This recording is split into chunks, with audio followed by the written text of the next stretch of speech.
We are just hours away from the next January 6th hearing, and we're getting new details about what we might see. The committee planning to zero in on ties between extremist groups and Trump's orbit. As we learn, another one of Trump's closest allies, Steve Bannon, will testify to the committee. CNN congressional correspondent Ryan Nobles has the latest on what we can expect tomorrow. CNN has learned the January 6th committee is planning to zero in on a key link: the extremist group's ties to Trump associates Roger Stone and Michael Flynn. The hearing comes as another key Trump ally, Steve Bannon, is changing his tune, telling the committee he would be willing to testify, but only in a live public setting.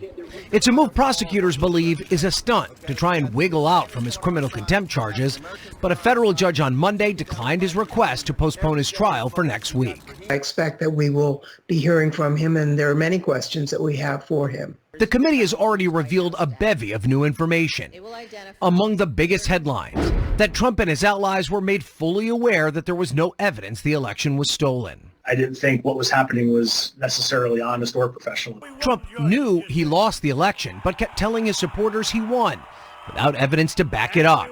That the campaign to subvert the will of the voters extended all the way to the states, where Trump personally pressured officials to help his effort. You are asking me to do something against my oath, and I will not break my oath. The committee also revealing that Trump knew his supporters were armed and planning to be violent, but he directed them to the Capitol. And the committee also uncovering details about Trump's efforts to prevent Congress's certification of the election, how he ignored his advisors that there was no fraud and instead tried to install an attorney general who would do his bidding. And finally, as an angry mob called for the assassination of his vice president, witnesses say Trump did not seem to be bothered. His response to the violence leading several cabinet officials to quit, and others quietly considering a plan to invoke the 25th Amendment.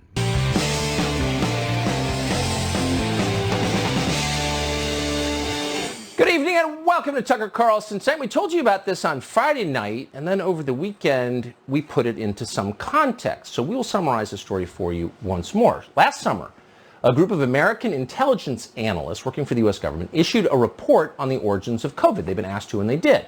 Now, these people work at CIA, NSA, a bunch of other agencies, and they concluded that the coronavirus may very well have been manufactured in a lab by the Chinese military.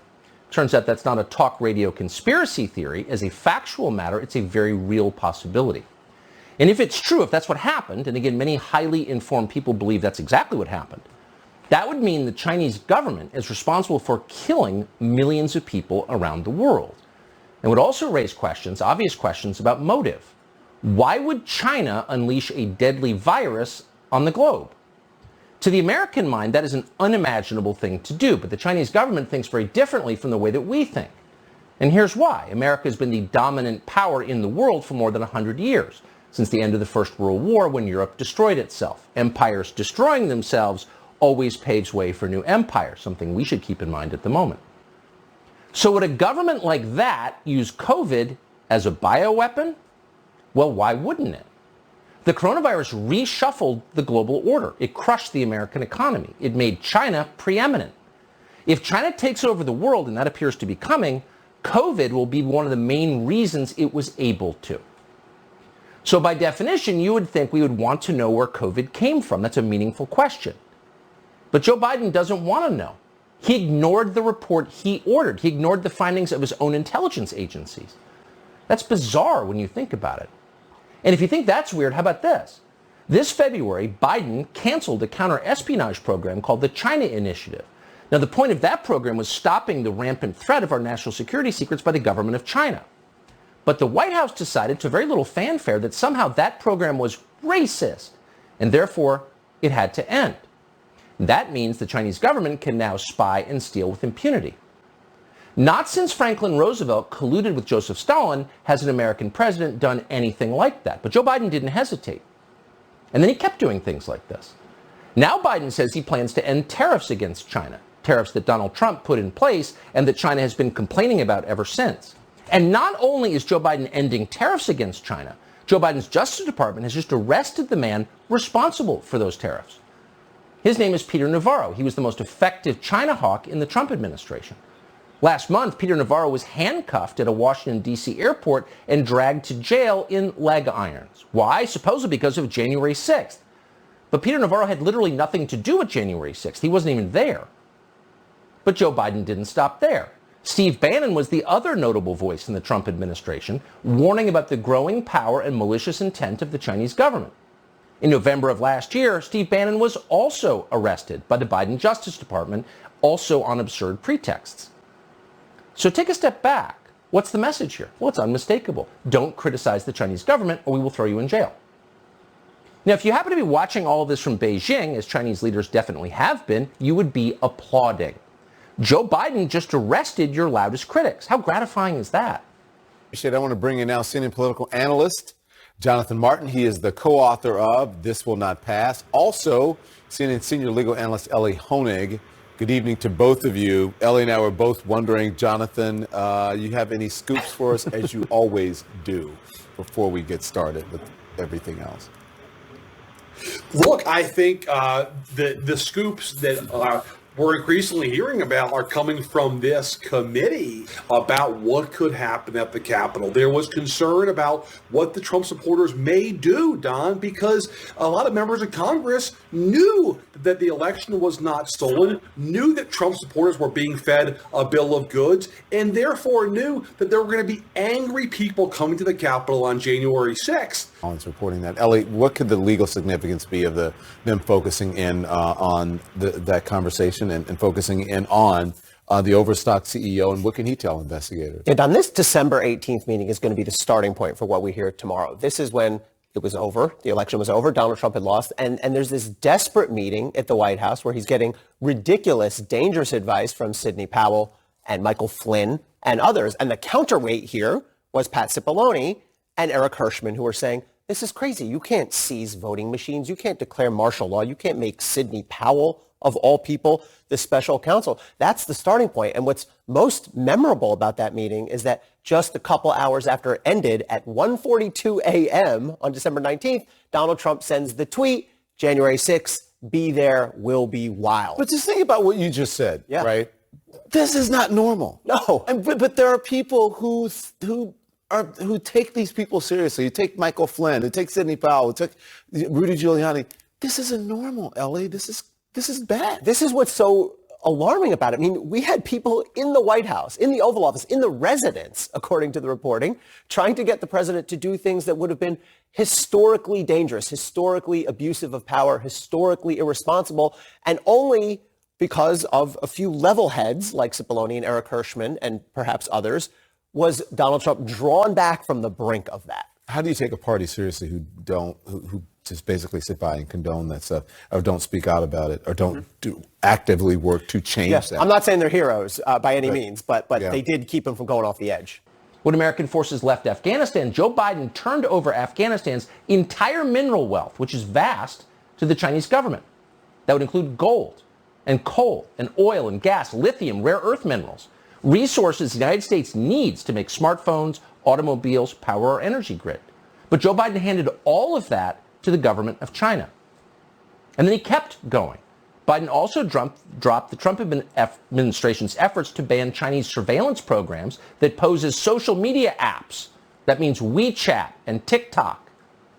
Then Biden approved licenses for Huawei, which is controlled by the Chinese government, to buy auto chips. That gives the Chinese government even deeper control over the automotive supply chain in this country, one of our last manufacturing sectors.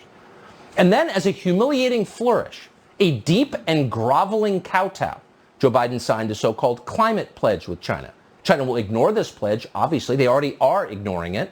But we will take the pledge seriously because that's the kind of country we are.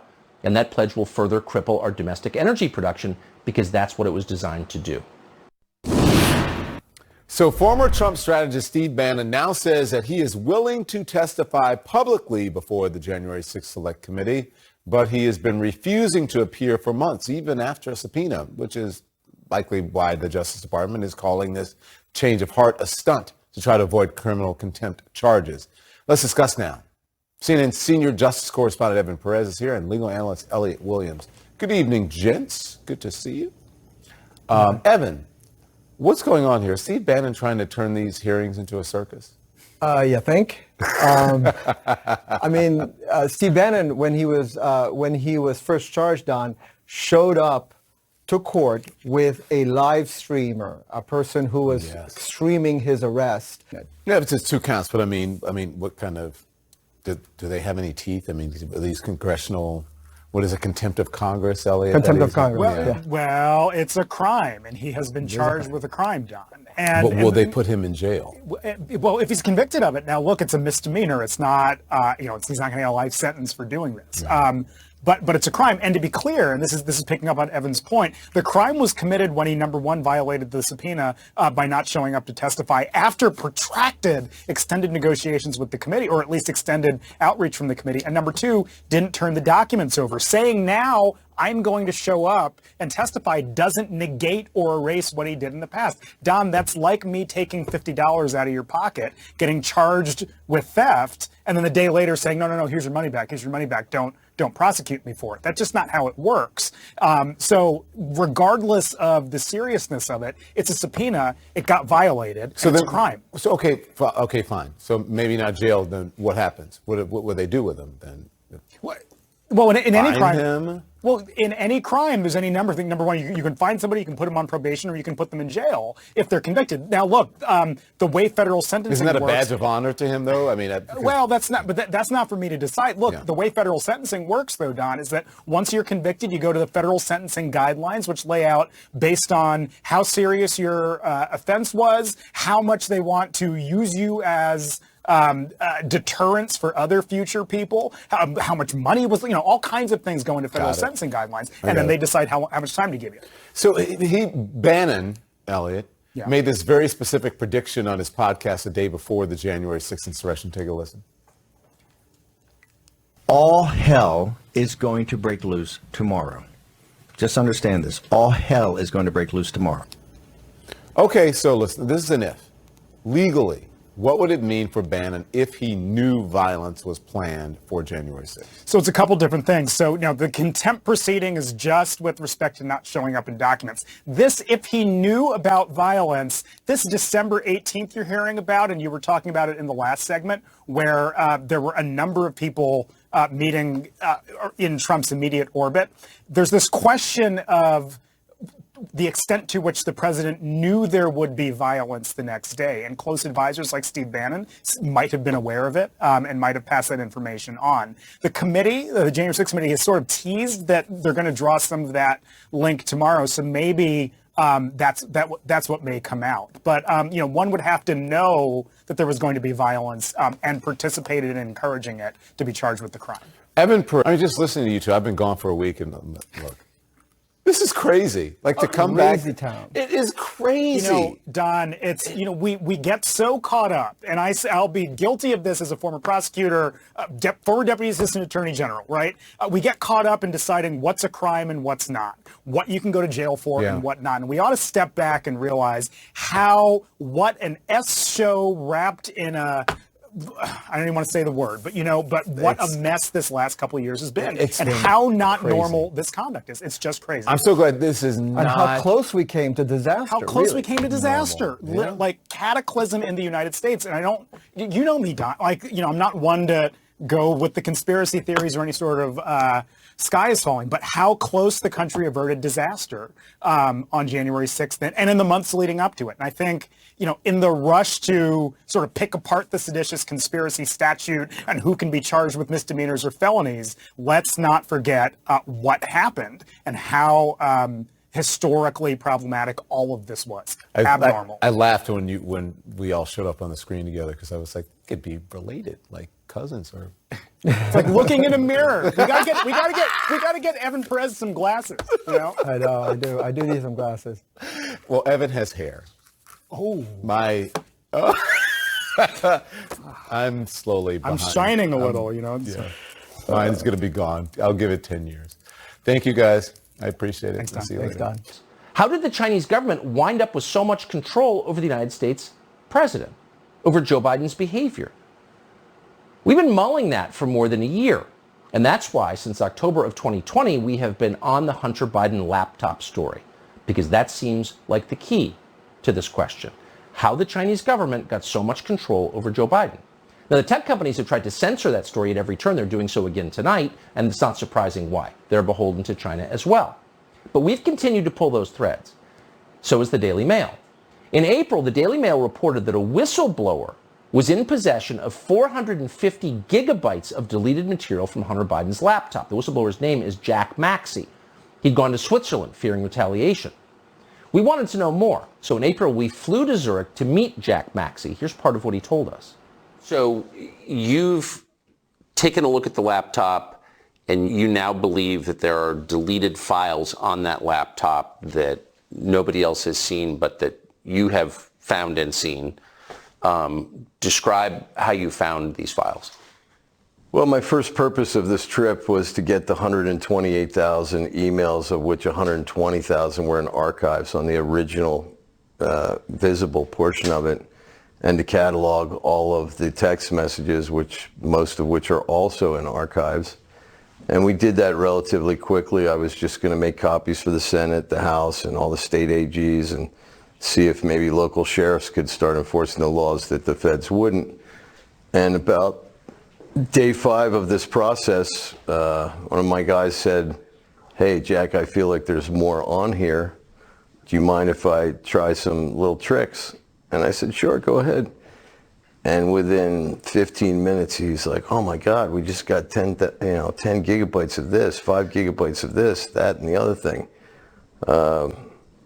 Ultimately, we ended up with over 100,000 more emails that we've been able to scrape out of it, 80,000 images and videos.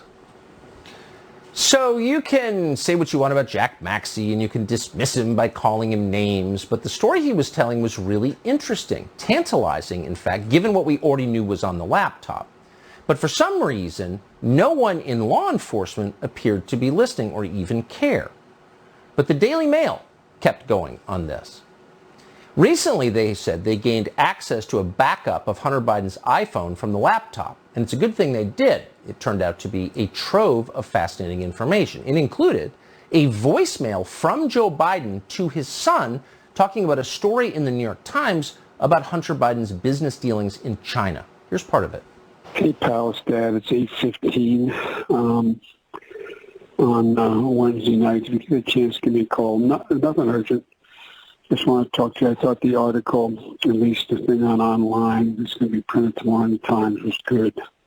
I think it's clear. And anyway, if you get a chance, give me a call. I love you.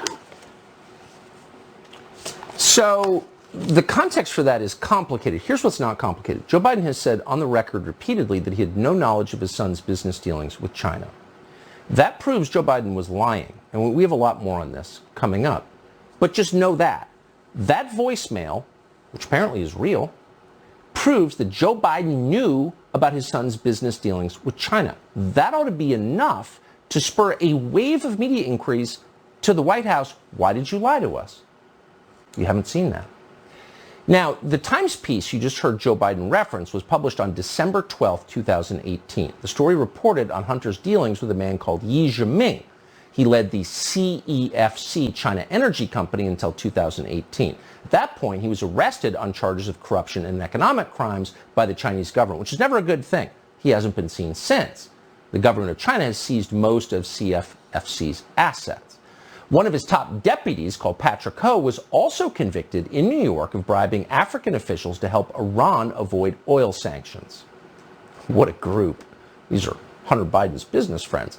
So why would Joe Biden have any interest in this? Why would he be concerned about a New York Times story on CEFC and Hunter Biden? Well, it could be for the obvious reason. Joe Biden himself was making money from this, from CEFC, lots of money. According to emails obtained by the New York Post from Hunter Biden's laptop in October of 2020, one of Hunter Biden's business partners, James Gillier, explained that Joe Biden would receive a 10% stake in CEFC. Quote, "The equity will be distributed as follows," he wrote. 20 to Hunter, 20 to Rob Walker, 20 to Gillier himself, 20 to Tony Bobulinski, 10 to Jimmy Biden, that would be Hunter Biden, that would be the president's brother, and quote, 10% held for the big guy. The big guy. So Tony Bobulinski, whom we interviewed for a full hour, he got a 20% stake of this deal, told us that there was, quote, no question the big guy is who he so obviously is. That would be Joe Biden. This arrangement meant millions of Chinese dollars for Hunter and Joe Biden. In early 2017, just a few weeks after Biden left the White House the first time, a company controlled by Yi called State Energy HK sent $6 million in wire transfers to Robinson Walker LLC. Robinson Walker LLC was controlled by Rob Walker, one of Hunter Biden's business partners. Then, in June of 2017, Hunter Biden emailed Yi demanding $10 million more as seed money for a new company called Sino-Hawk Holdings. In August of 2017, another Hunter Biden-controlled company called Hudson West received a $5 million wire from CEFC. CFC also paid Hunter Biden's law firm, Owasco, nearly $5 million. These are according to bank records reviewed by Senate investigators. If we just pause here for a moment. In their details, these stories bear a striking resemblance to the Russiagate insanity that we were dragged through for years. Remember, they go on TV and bore you for an hour with how all these things fit together, and then this money went that way. But in the end, there was nothing there. Operating on the theory, which isn't really a theory, it's true that they always accuse you of exactly what they themselves are doing. It's kind of striking that the truth about what the Biden family, the president, his son, and his brother Jimmy, is almost exactly what they accused the Trumps of doing. Except in the case of the Bidens, they really were getting rich from a foreign power that means us harm. And it's not Russia, which is globally almost irrelevant. It's China, which is now preeminent. So to continue with the details. Owasco, in turn, sent the $1.4 million to Lion Hall Consulting. That was a consulting firm run by Jimmy Biden, the former nightclub owner, the president's brother, and his wife. And that was just the beginning of the arrangement. Emails unearthed by the New York Post found that someone called the chairman, that would be Yi, promised to pay Hunter Biden $10 million a year for, quote, and we're quoting, introductions alone. In other words, leveraging his father's position in government to get rich. That's illegal, right? It's also a violation of the FARA Act, which the Biden administration has been enforcing against its political enemies. So Hunter Biden wrote to a CEFC official that Yi had amended the deal to provide for, quote, a much more lasting and lucrative arrangement, end quote. These payments continued even after CEFC's leaders were arrested on corruption charges. Hunter was paid another $1 million to represent Yi's deputy, Patrick O, even though he had no criminal defense experience, because he was a lawyer, because he went to Yale Law School, because he's a genius, the one that your kids can't get into because they're not as smart as Hunter Biden. Ooh. This is one corrupt system the Bidens sit atop of. And if that's not enough, Hunter once referred to Patrick Ho, and we're quoting, as the effing spy chief of China, according to leaked audio obtained by Real Clear Politics. So here you have the president's son who's talking to his dad about his business deal with China, admitting the guy he is dealing with is the Chinese government's spy chief. It's almost unbelievable. Joe Biden has sort of been asked about this. His response, I didn't know anything. Watch. Mr. Vice President, how many times have you ever spoken to your son about his overseas business dealings? I've never spoken to my son about his overseas business. I have never discussed with my son or my brother or anyone else anything having to do with their businesses, period. Huh. You lie, and now you've been caught lying. So after the voicemail we played a moment ago surfaced a few weeks ago, proving that Biden lied, the White House was asked about this. Not the president directly, but his publicist, the glass ceiling breaking publicist they're always bragging about. Watch the response. Why is there a voicemail of the president talking to his son about his overseas business dealings if the president has said he's never spoken to his son about his overseas business dealings? Well, first I'll say that what the president said stands. So if that's what the president said, that is what stands. And secondly, about a New York Times article concerning Hunter Biden's business dealings, and he says, I think you're clear. How is that not him talking to his son about his overseas business dealings? We're not, from this podium, I am not going to talk about alleged materials from the laptop. So are you disputing the president's voice on the voicemail? I am not going to talk about alleged materials on the laptop. Are it's you not disputing happening. Then that it is not? Peter, I refer you to his son's representative. Alleged materials. So they can get away with that because no major news organization in the United States picked up the thread. We tried to. We're a talk show. We flew to Zurich because we thought, wow, maybe there's something there. But the big newspapers completely ignored this, even though it's been out there for a year and a half. And it's obvious it's not just about Hunter Biden being a crackhead who liked hookers. It's about the Biden family, including the President of the United States, business dealings with the government of China, which seeks to displace the United States globally. So because no news organizations would take this up, and because law enforcement agencies seemed completely uninterested, the FBI has had a copy of this laptop for years now and done nothing with it, it's fallen to people like Jack Maxey to find out what this is about. So on Sunday, a programmer who worked with Maxey posted a live stream video outlining his intention of dropping Hunter Biden's entire hard drive online, along with clues for users to break into the iPhone and iPad backups. He put it on 4chan, which is some sort of website that's basically not very moderated, and it's kind of the website of last resort for people who want to get information out there but can't because everything is so completely censored at this point. So even on 4chan, the moderators quickly took these links down, but internet users are already seeding the contents of the backups on torrent sites. Bottom line, this is going to live online forever. It's not going away. Now, is it real? We have no reason to believe any of these data are fabricated. We've not independently verified them. We're not putting some of this stuff on the air. It's salacious. But it's pretty obvious that the materials that we've looked at are real.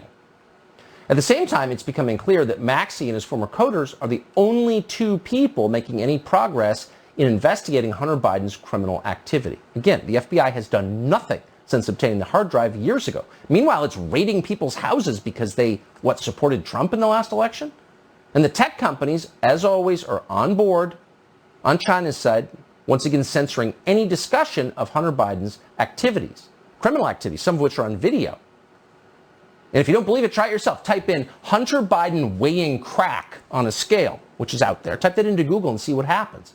You'll get obscure results from random YouTube channels. When you click on Google's News tab, nothing from an American media publication appears. They're stepping on the scale. They're censoring information, as they have from the very beginning. Why are they doing that? Because it matters. That's why. It's not about whether Hunter Biden was a druggie. Yeah, he was. With a screwed up personal life and a weird personal life. Yeah, knew that. That's not what it's about. They're not protecting Hunter Biden. They're protecting this administration, and they're trying to prevent you from understanding this administration's posture toward China. Among the latest findings, as reported by Andrew Kerr at the Washington Examiner, are that, quote, Joe Biden wired $100,000 to Hunter Biden during the same time frame. Hunter Biden spent over $30,000 on Russian escorts who may very well be linked to an Eastern European human trafficking ring.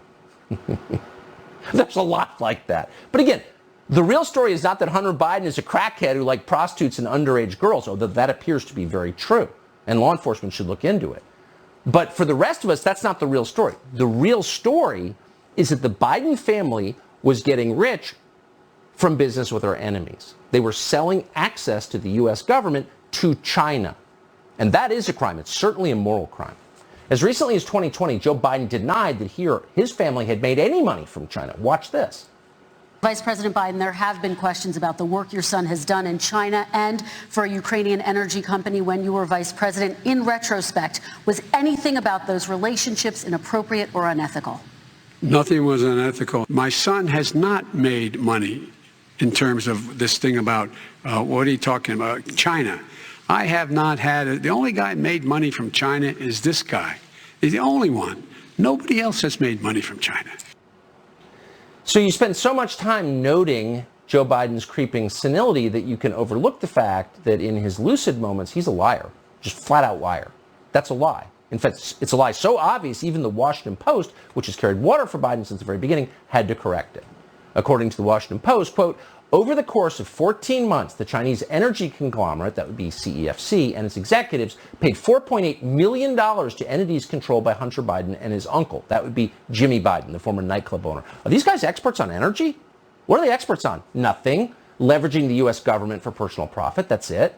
And it's not just CEFC that funded the Bidens. In all, Hunter Biden made more than $30 million from entities affiliated with China's communist government. Hunter Biden's biggest deal with China involved a Chinese investment fund called Bohai Harvest RST, or BHR. In December of 2013, Hunter Biden and Joe Biden flew to Beijing It was a government trip on a government plane. And that's when Hunter introduced his father to a BHR executive. Again, that's a flat-out violation of law. You can't take Air Force Two to China to lobby on behalf of the Chinese government, your own father. Full-on crime. Now, the Bidens denied it, but Hunter eventually took a 10% stake in that company, a stake worth about $20 million. Then a Chinese company called Harvest Global wired another $5 million to another company controlled by Hunter Biden, this one called Burnham Asset Management. Guy's got more companies than your average mafia don. According to the Washington Free Beacon, Hunter Biden, quote, reached out directly to the firm's chairman and said the investment, and we're quoting, would be important to the Biden family. Biden family, including his dad, the Vice President of the United States. So what's in it for Harvest Global? Well, per the Free Beacon, quote, Biden put together a financial proposal for Burnham to pitch to Harvest that promised, quote, Washington, D.C. access for investors. They're selling influence. Selling influence with the U.S. government, again, not to Belgium, not to Swaziland, to China, the country that has the United States in its sights. They want to displace us as the leader of the world, and they will be cruel masters if they're ever able to do that. Hunter Biden also co-founded a firm famously called Rosemont Realty. This is a good one. Rosemont Realty owns commercial buildings all over the United States. Now, a Hong Kong-based firm called Gemini Investments later snapped up Rosemont Realty. Gemini was controlled at the time by Sino-Ocean Land. That was chaired by the head of China Ocean Shipping Corporation, or COSCO. As Peter Schweitzer reported, quote, Japanese government agencies report that, quote, Chinese intelligence services are closely linked to COSCO. Well, of course they are, and that's true of all big Chinese companies. It's not like the United States. They don't have independent big businesses in China. They're all arms of the Chinese government. Now, China's president, Xi Jinping, has called COSCO, and we're quoting, the dragon's head for China. What did Hunter Biden make for doing this? About 180 grand. Now, we know about most of this because of reporting from Hunter Biden's laptop, which now everyone admits is authentic. But for more than a year, you were not allowed to talk about the story, and now maybe you understand why. It wasn't protecting the feelings of Hunter Biden's family, or making fun of his drug addiction, or seeing pictures of him with M&Ms stacked on his private parts, yeah, whatever. It was about China. And that's why the media portrayed it at the time as a conspiracy theory. Watch. When you look at this computer store owner in Delaware who allegedly received Hunter Biden's laptop, that is more in line with when you think about somebody who's a useful idiot. That's kind of the entry point that is kind of, again, a classic indicator of the potential presence of disinformation. Right-wing media has been focused on Hunter Biden, this laptop that intelligence officials have warned is likely Russian disinformation. Law enforcement is actively investigating whether the alleged Hunter Biden emails are linked to any foreign intel ops. The story is preposterous. So we're supposed to believe that Hunter Biden, in a drunken stupor, dropped off his laptop in, I guess, apparently QAnon repair office. Well, kind of interesting what's happened in Sri Lanka. You have seen an entire country collapse in the last couple of days on TV because they were dumb enough to implement the green energy policies that our leaders suggested they implement. More on Sri Lanka, a fascinating story, believe it or not, after the break. Okay, so this happened. Arizona's governor signing a controversial bill into law, making it illegal for anyone to record video of police activity within 8 feet of the officers. That's right, within 8 feet of the officers. Supporters say it's going to protect officers from harm. Detractors warn that this will stack the deck against the public, getting rid of a tool that has been a check on police misconduct. And the fact is, video taken by bystanders has been a critical element in multiple cases that probably wouldn't be in the public consciousness if not for a bystander taking their phone out and recording. Eric Garner died after being put in a chokehold by a New York City police officer. Garner pleaded with the officer that he could not breathe. Freddie Gray died in custody of Baltimore police officers. Bystander video showed police putting Gray, who was handcuffed, into a police van head first. He died from injuries sustained while riding inside that van. And Philando Castile's girlfriend recorded the traffic stop where he was fatally shot by an officer. And cell phone video of an officer kneeling on George Floyd's neck led to the officer's murder conviction. And there's a lot to discuss. CNN's legal analyst Joey Jackson, a criminal defense attorney, and Captain Ron Johnson, who was formerly with the Missouri State Highway Patrol. Gentlemen, good evening. Thanks so much. Joey, you first. You know, I just talked about a few cases there, but those are just a few of many. Without these videos, we would never even know these folks' names. Yeah, there's no question about it, Don. Good evening to you and the captain, Captain Johnson. Look, the bottom line here is I think that what you're doing is you're bullying the public to look the other way. No one wants to be arrested. I think at the same time, you're really thwarting civic involvement, and you're really lessening accountability. On that basis, it's problematic. In addition to that, there are laws on the book now, right now, that don't need this, because in the event that you impede or impair the police from doing their job, there's a law called obstructing governmental administration, and you could arrest someone for that. And so just think about, how do you enforce this? Were you 7 feet? Were you 5 feet? Were you 10 feet? In the event police are scuffling with someone and they come towards you, you're talking about criminalizing that behavior. So it's just thwart with really just very difficult enforcement possibilities and potential. And I think it's a law that doesn't need to go into effect, and let's call it for what it is. I think certainly police are, it's a dangerous job. They're out there. We need to certainly protect what they do. But I think this goes too far, and it says to the public, look the other way, or we're going to put you in jail for 30 days or have you pay a $500 fine. That's troubling to me, to say the least. Captain, you know, the Republican State Representative John Kavanaugh sponsored this bill. He is also a retired police officer. I mean, this is what he writes in an op-ed for the Arizona Republic. He says, I can think of no reason why any responsible person would need to come closer than 8 feet to a police officer engaged in a hostile or potentially hostile encounter. Such an approach is unreasonable, unnecessary, and unsafe, and should be made illegal. I mean, he doesn't say that people can't shoot video at all, rather that it's dangerous for anyone to be less than 8 feet from a law enforcement. What do you think? Well, hello, Don and Joey. And I think, and I agree with Joey, I think there's laws that are on the book interfering with the police officer that allows you to do that. Officer safety is important, and we have to make sure that officers can do their job. But this blanket policy of 8 feet, really, they haven't given any reason or defined how you came up with 8 feet. I think in our country, we've had a lot of incidents over the past few years, and I think the public video has captured inappropriate behavior, but also appropriate behavior. Mm-hmm. And so I think there are things that are put in place. It just depends on the situation, but I think just have a blanket policy. And I even read the policy where it talks about if you're being stopped by an officer, you can videotape. If you're a passenger and you're being questioned, you can videotape. Well, we're teaching people in our country not to be reaching in their purses for cell phones. So to put that in there is really invalid. It doesn't allow people to do it either. And most of our videos that we see don't come from the people that are actually being the subject of a police stop. You know what, you're right. I didn't even think about that point, is that there's been video out there that has exonerated officers, right, who were doing the right thing. And I'm sure those officers didn't mind that the person may have been closer than 8 feet. But Joey, this is a First Amendment problem here.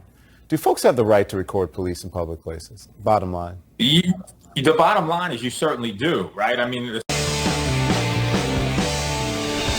one of the great weaknesses of American institutions is they have a habit of falling for the world's dumbest fads. Remember the self-esteem trend in American education?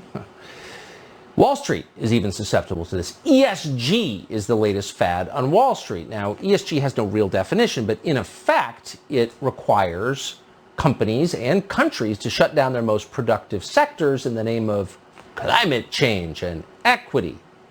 So because of ESG, Germany is now rationing electricity. Because of ESG, farmers are in revolt in the Netherlands. But the saddest victim of ESG is Sri Lanka. Once a prosperous country right off the southern coast of India, Sri Lanka has collapsed. Inflation is over 50%. Food prices are up more than 80%. This week, Sri Lanka's president and prime minister had to flee the country. Citizens stormed their residences, went through their sock drawers and swam in their swimming pools. Now, it was just a few years ago that the World Economic Forum published an article entitled, and we're quoting, "This is how we will make Sri Lanka rich by 2025. Weirdly, if you search that article online tonight, it's been deleted. Oh, weird, covering their tracks, but not very well. So how'd this happen? Well, in April of 2021, Sri Lanka's leaders banned chemical fertilizers.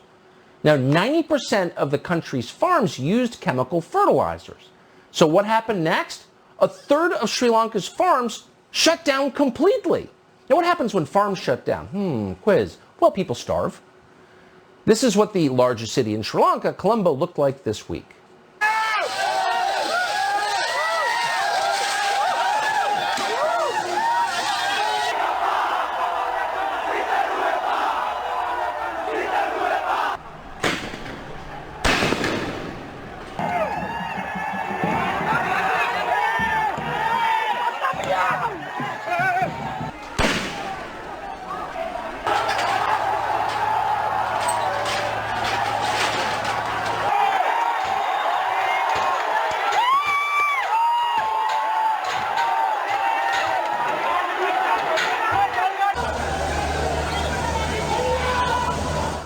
That's what the Green New Deal looks like in Sri Lanka. Now, we know what you're thinking. Oh, so pampered lifestyle liberals in the United States just destroyed something else. They did to Sri Lanka what busing did to American education, just absolutely wrecked it and then walked away like it never happened. So that's the downside. People's lives were destroyed. It's happened a lot. But here's the good news. Sri Lanka has a virtually perfect ESG score. Sri Lanka scores 98 on the ESG scale. That's more than double our score here in the United States. So we're going to need to step up our efforts to shut down farms. Peter Earle is an economist who follows all this stuff. Peter, thanks so much for coming on. ESG seems like the kind of idea that winds up in the pictures you just saw. This seems inevitable for any place that applies it. Yeah, definitely. And thanks for having me. What you see here is what's really happening in a lot of places, which is where you have ideologies, and in particular woke ideologies, replacing prices and markets. You get these sort of classic misallocations of resources.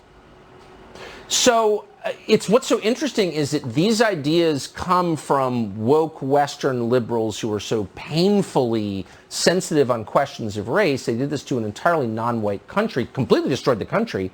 Will they ever admit that and learn something from it and stop doing it to the developing world, or will they just move on like it never happened? I think we have a pretty good template for that in the way they treat socialism. Whenever it fails, they say, well, you know, it wasn't real socialism. I'm sure they're going to say this wasn't real ESG, this wasn't a real green policy, something like that. I mean, that's the playbook. So Sri Lanka had a 98% ESG score. So like they won. Why aren't the people there happy? I mean, just because they're starving to death, but are there other reasons? Don't they feel virtuous and good about themselves? It doesn't seem like it. No, I have a feeling that you need a minimum of like 1,500 calories a day to really enjoy the fruits of this sort of like intellectual atrocity that's going on over there. I wish I had Sandy Cortez's cell. I would text her those videos and say, did the Green New Deal comes to Sri Lanka? Are you psyched? Peter Earle, I appreciate your take on this. Thank you, because it's true. Great to be here. Mourners gathering in Tokyo for the funeral of former Japanese Prime Minister Shinzo Abe. Abe's assassination stunning the nation, which is some of the world's strictest gun laws, and CNN is learning new details about the suspect's planning and motivation for the attack. CNN's Kyung Law joins me now from Tokyo. Kyung, hello to you. Abe's funeral is getting underway now, the country remembering a former leader in a place where gun violence is almost unheard of. How are people in Japan making sense of this? Well, you can see how many people are streaming behind me. This is a temple in downtown Tokyo. It's a very large temple. And what we've seen for the last few hours or so this morning are people, who look like they're on their lunch hour or may have traveled here. A lot of them wearing black clothes to pay their final respects, to lay flowers, to leave messages. This is a private funeral ceremony that's going to be hosted by his wife. It is happening right now, but it's also a central gathering place for people here in Tokyo to remember the loss of a true political titan, domestically as well as globally, someone who really was the face of Japan, regardless of whether or not they agreed with his policies. We're seeing so much of Japan and then this large city coming out to pay their final respects, all variations of ages, different backgrounds coming here to say goodbye. Kyung, investigators are revealing more about this suspect and why they believe he targeted Abe. What are they saying? It's really very curious, Don, because we're getting bits and pieces of who this man was, the timeline, and exactly what may have motivated him. 41-year-old Tetsuya Yamagami, he is someone who was a factory worker and basically lost his job in the last year or so, and has been telling police that he decided about a year ago that he was going to target the former prime minister, that he learned how to make guns off of YouTube, that these were handmade weapons because weapons are so difficult to get here in Japan. He made them out of pipe and adhesive tape. And then he figured out when the prime minister was going to be in his hometown. This is the political season. The elections just happened on Sunday. And that he showed up an hour before Abe was scheduled to speak, figured out where the former prime minister was going to stand, and then stood right behind him. In fact, news cameras caught the gunman standing in the crowd moments before Abe was shot. As far as the motivation, this is where it gets a bit murky. Because from what we are told by the police, he was, the suspect was angry at a particular group that he believed that Prime Minister Abe, that the former Prime Minister, may have been associated with. Now that's where the clarity is really lost. There is a religious group that starts to come in, and this religious group, it's something that that traces its roots back to South Korea. And so what the government has been very unclear about, the police, is exactly what that relationship is between the gunman and this religious group, other than that the gunman's mother was a member. So all of this is beginning to get pieced together, that he was under the impression that Abe's grandfather, who was also a prime minister, may have been connected to the religious group, the Unification Church, that again is based in South Korea, Don. Kyung Hwa in Tokyo. Kyung, thank you. Appreciate it. We'll be right back. Jose Alba came to the country from the Dominican Republic, and 30 years later, he was doing what he came to do, which is working. He's 61 years old, and yet Friday night a week ago at midnight, he was working in a convenience store in Harlem when a violent criminal walked in a dispute over a bag of potato chips his girlfriend was trying to walk off with, assaulted the much older Alba, threw him to the ground, grabbed him by the neck. Ultimately, Alba stabbed the guy. Clear self-defense. The video's online. If you haven't seen it, you should watch it. It's very upsetting. So then the thug's girlfriend shows up and starts stabbing Alba. Not in self-defense, out of rage, which is not allowed. But the Soros-backed DA in New York, Alvin Bragg, charged Alba with murder, but did not charge the girlfriend who stabbed Alba. So after public outcry, Alba's bail was lowered, but he's still in home confinement. He's still facing murder charges. The video that we just got from the New York Post makes it very clear that Alba did everything he could to avoid a confrontation with this criminal. Watch this. Mo, Papa, what's up with you? I don't want a promo, Papa. What's wrong with you? I know doing that little girl. Why you slapped anything I don't want a problem with you. The guy threw the old man down, then grabbed him by the neck. Now he's facing murder charges. The deepest image of our universe that has ever been taken. That is how NASA describes this stunning first image from the James Webb Space Telescope unveiled by President Joe Biden during a White House event just today. Now, I want to bring in now Jonathan McDowell. He's an astrophysicist at the Harvard and Smithsonian Centers for Astrophysics. Professor, thank you. I appreciate you joining us. Pleasure to be here. Exciting day. This is incredible. The picture's incredible. Can you tell us what we're seeing here? What we're seeing is a cluster of galaxies that is 5 billion light years away, so incredibly distant. And each of the blobby things in that image is a whole galaxy with 100 billion stars in it. And we're seeing as well streaks that are sort of elongated, curved around it, which are even more distant galaxies whose shape is being distorted and magnified by the gravity of the galaxies in the foreground, as Einstein predicted. And so in this one image, we have a huge swath of the history of the universe and all kinds of complicated physics that we get to test out. What does this show? I mean, you said 5 billion light years. It's almost too much to even comprehend.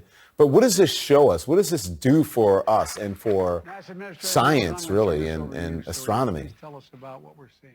Well, we believe, right, that the universe has changed over time. It started out young, get old like the rest of us, and so by comparing the Hubble data on galaxies near to us and the data from this telescope on galaxies far away from us and far back in time, we can understand how the universe has evolved, how it's changed, and so how it came to be that we got our modern universe that generated us and the planet we live on and so on.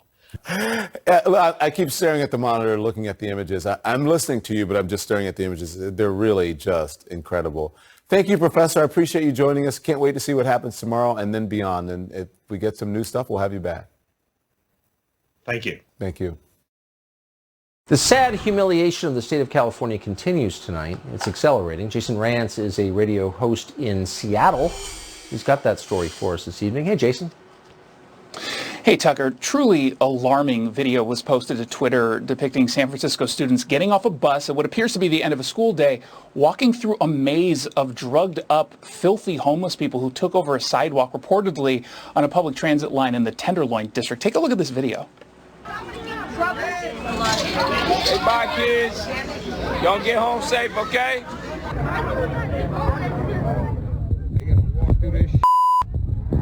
Come on, man.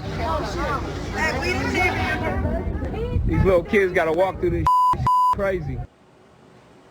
Tucker, it's shocking, but not necessarily surprising, as we've seen how homeless policies frankly put children at risk all across the West Coast. Parents in Portland, for example, they're complaining that their kids are picking up used needles at parks. Here in Seattle, 2 encampments were set up on a school property, one housing a sex offender, and the school board refused to sweep. So now you've got this latest video surfacing on Twitter, and it comes just days after the city of San Francisco announced that they were doing a $3 million pilot program replacing police with social workers on low-level 911 calls involving the homeless. But with the homeless getting more and more aggressive, it doesn't seem particularly safe. In fact, there's a recent incident in Los Angeles that shows really the dangers of all of this. An Olympic volleyballer named Kim Glass, she says she was attacked by a homeless man. She posted images of it on Instagram. Now, she's blaming the soft-on-crime approach to homeless crimes. But obviously, I think people need to be paying attention to this. Gavin Newsom, who presides over all of this, who made it possible, is former mayor of San Francisco, thinks he's running for president in 2024. These people are delusional. Jason Rantz, I appreciate all your reports from the Western United States. Thanks so much. Thanks, Todd.